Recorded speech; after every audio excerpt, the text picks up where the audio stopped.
It has more checkpoints than a military border, more twists than my garden hosepipe, and more pure, unadulterated gameplay than the vast majority of games that have released since 2001. I am of course talking about the original, the legendary, the one and only Halo Combat Evolved. And this anniversary edition is now remastered for PC. But have they done enough?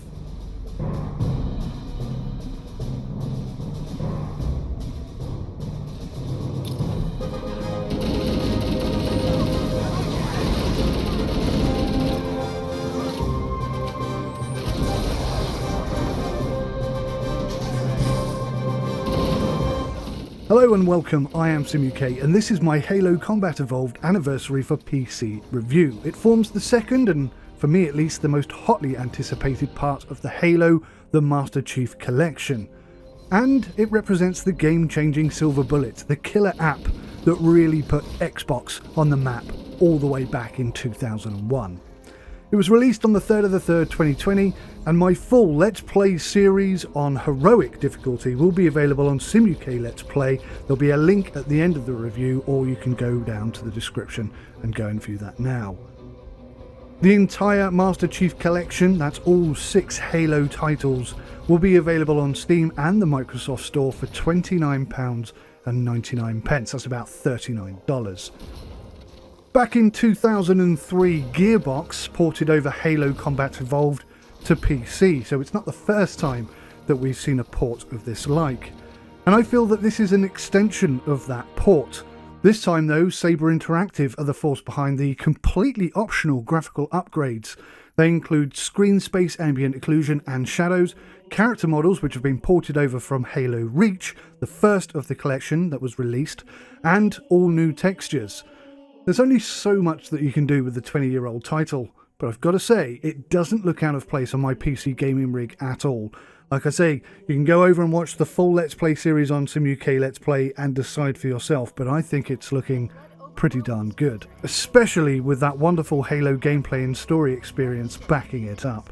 Halo, they've sent in a strike team to neutralize the flood and repair the ship for immediate departure. I've got a good lock on Captain Key's CNI transponder signal. He's alive, and the implants are intact. There's some interference from the cruiser's damaged reactor. I'll bring us in as close as I can.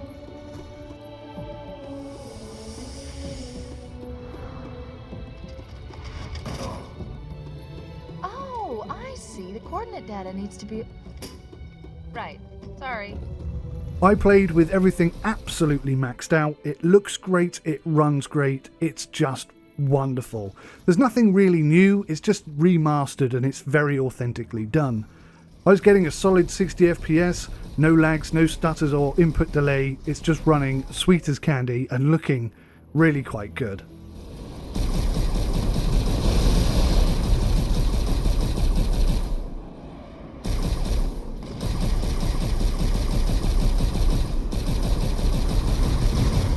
The challenge, the progression and the immersion that this game offers has not diluted one single drop. It's as authentic and enjoyable today as it was when it first released. I tried to play the game on my Let's Play series on Legendary difficulty. Now after a 20-year hiatus that was a mistake. I dropped it down to Heroic difficulty and it's significantly easier.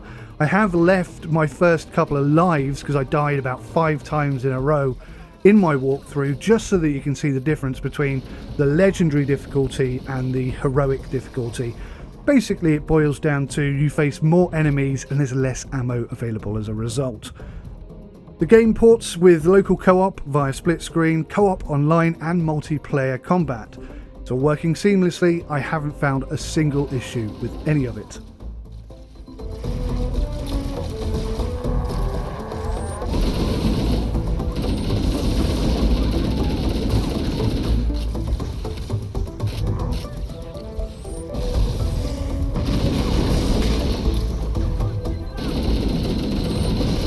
Not only have the graphics received an overhaul, but the audio has received something of an overhaul too.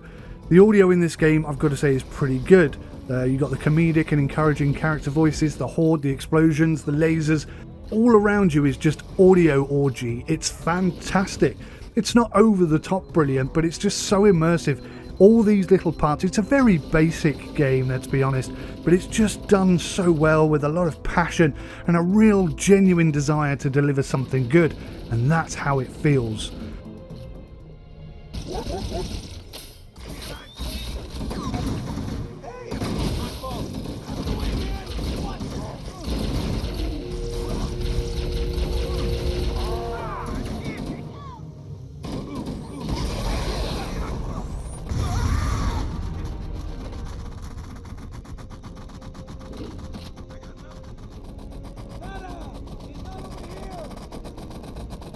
Not once did I hear some sound coming from an unknown direction or feeling like something was behind me when it wasn't. If I heard it behind me, it was there. If it was to my left, it was there. To my right, above. It was just brilliant. It works really well. Everything seemed to be perfectly in place. The entrance to the control center is at the top of that pyramid structure. Bring me up there and I should be able I believe it's using the same voice actors as the original. They certainly sound the same to me. So you're getting the exact same quality there in the poor AI lip syncing. Now, back in the day, I didn't feel like it was particularly good voice acting, but because it stays on that constant level, it draws you in and you start to accept it. It doesn't detract at all from the overall experience. It is as good today as it was back then. It's just a lot of fun. It really is immersive. This war has enough dead heroes. I appreciate your concern, Cortana, but it's not up to me. The protocol is clear. Destruction or capture of a shipboard AI is absolutely unacceptable, and that means you're... The vehicles in the game are lackluster, as they were in the original. They've stayed authentic with pretty much everything here. Everything is pretty much as it was back in 2001, but just brought up to closer, at least, to today's standards, and it really doesn't disappoint. The music in-game is a mixture of epic and easily recognisable classical tracks, mixed in with some really terrible cheesy 80s and 70s tracks. But somehow, and I don't know how, it just kind of works. Again, I left all of the music in my Let's Play series because I really wanted to give the full authentic feel for what this game is going to offer you. So I won't be making any money off of those videos at all because I cannot monetize them. But go and watch them and just enjoy the audio experience with the musical masterpiece, if that's what you want to call it.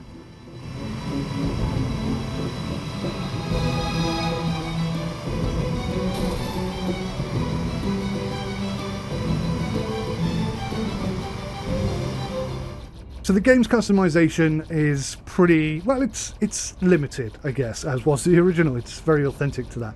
Obviously, you can turn on or off the new enhanced graphical and audio features. That's a very simple one-step process. You go into the menu, you turn it on, you turn it off. It's entirely up to you. I played with it fully on. I honestly wouldn't be able to play it without it. I wouldn't want to play it without it. It's so much better the way it is. Now, I know some natural people will want the original experience, and what's really cool, I think, is that you can still have that if you want. You just have to turn off the new features. So that's a pretty cool customization option right there. Now, obviously, I'm using keyboard, mouse, and all of the key bindings there, fully customizable. I changed everything to suit the way I play, and it worked perfectly. Didn't have a single issue. You can also play on a controller. It does support Xbox 360 controller or probably any other similar type controller. So, yeah, you are pretty much covered in every regard there. There's obviously no real character customization. You can change skins and your logo and your icon and stuff like that. That's still in the game. There's also skulls that you can discover within the game, and you can use those to modify the difficulty, which will add a multiplier, which will give you a better score and put you further up the leaderboard if you're interested in doing that. That's not really a customization. That's like, well, it is a customization. It's a core game customization, something which not many games do, if I'm being honest. There's another 4 Halo editions coming for this $29.99 that you're going to pay. You're going to get another 4 Halo editions. There's already Reach, and obviously this is just released. But there's another 4. There's Halo 2, there's Halo 3, and there's the other one, which I never remember the name of. They're all coming out too. You're going to get all of those under one purchase. Now, for £30, that is a lot of gameplay time. If you put down, let's say, at least 10 hours to complete each game on the hardest possible setting, I know you can speed run through it in like an hour and a half or something, but if you really want to play it properly, you're going to get 60 hours of gameplay plus you've got all the multiplayer, the co-op. For $29.99, I know it's an old game, it's not a new game, but the experience on PC is really good, and there's a lot of content here to play. There's a whole bunch of Halo games that I haven't played. I wasn't in the least bit interested in Halo Reach, but now that I've played Halo for the last 3 days solid, I'm considering dipping my toe into that water pool, and we'll see how we get on. So, as I say, $29.99, I think it's a really good price for all 6 editions of Halo that have been released since. Now, you could argue that this serves as a rather elaborate marketing tool for Halo 6, aka Halo Infinite, which is going to be released soon with the forthcoming Xbox Series X. It's drumming up a lot of interest. Halo really did put Xbox on the map back in 2001. Prior to that, I think they were lagging behind PlayStation quite a bit, but Halo really stamped down and took, made people take notice of the Xbox an awful lot more. And originally Bungie were going to release this on PC, but they obviously converted it and released it for the Xbox. So it's kind of fitting, I feel, that they've done it this way. And it is nice to have it on PC as well. And obviously, when Halo Infinite releases, it will be available on the Xbox and PC as well, which I think is a great, great thing. Now, if you don't want to pay $29.99, you can use the PC version of the Xbox Game Pass. At the moment, I think I pay £3 a month. So I have literally paid £3 for this. Now, this Xbox Master Chief Collection being available on the MGP so far is the only thing that justifies the price that I've paid. But it really does, and I'm really looking forward to Halo 2, Halo 3 coming out soon as well. Now, as I've mentioned, I've already invested in excess of 15 hours into this game. I tried to play on Legendary and I failed. I wasn't really ready for it, to be honest, but I have now completed the game in heroic difficulty, so Legendary is still on the cards as something I might want to do in the future. Probably more likely to take that on in a co-op style play. So if anyone's interested in joining me for a co-op Legendary attack, then let me know in the comments section below, and I'm going to take a bit of a hiatus away from Halo for a bit, because for the last 3 days that is all I've eaten, drunk and slept and dreamt about. Now, I've got to say that the game also comes with multiplayer. That's all I used to do on Halo. Once I completed the campaign all the way back in 2001, I just played multiplayer religiously. I did really well. I worked my way quite high up the rankings. Couldn't get to the very, very top spot, but I enjoyed it nonetheless. Now, multiplayer these days no longer holds the same element of fun that it did 20 years ago, but for those of you who enjoy spawn killing, really slow character movement, limited map options and design, then it's still there and it's still available for you. There's probably more maps and more options that you can download and invest in, and it's just not for me, but there's a lot of you that I think will probably enjoy that as well. So with the multiplayer, the co-op, the skulls, obviously this particular game has a lot of replayability. There are another 4 games on the way, which I've mentioned 4 or 5 times now. There's no in-game purchasing you need to worry about. There's no DLC that I've noticed or heard about, so I don't think there is any DLC. Everything is going to come in this one package, $29.99. You're just going to have to be patient and wait for Halo 2, Halo 3 to release, and the other one, which I still can't remember the name of. But yeah, I think for $29.99, I mean, if it was $29.99 for this game on its own, probably that's not a worthy deal, unless you're a really big Halo fan and you really want to relive the experience. But I am a big Halo fan, I do want to relive the experience, I have relived the experience, and I enjoyed every single moment of it, even when I was in a situation where I had no ammo, no weapons, and had to take on an entire army and had to find a way of fighting my way through that.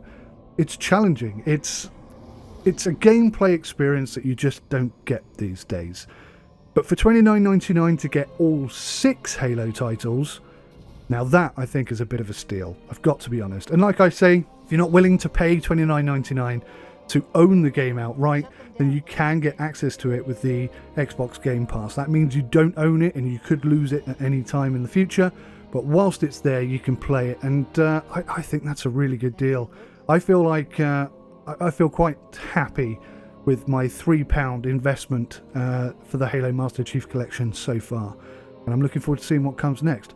Guys, that's the end of my review. Hopefully it's been helpful for you. Please hit that like button if you enjoyed watching this video today, and don't forget my full Let's Play series in 2K is available over on Sim UK Let's Play, so please do head over there, take a watch of that, stick some thumbs up on that video too, try and get it some traction, because I spent a lot of time, put a lot of effort into that, and I tried to make it as good for you, an enjoyable experience for you as I possibly could.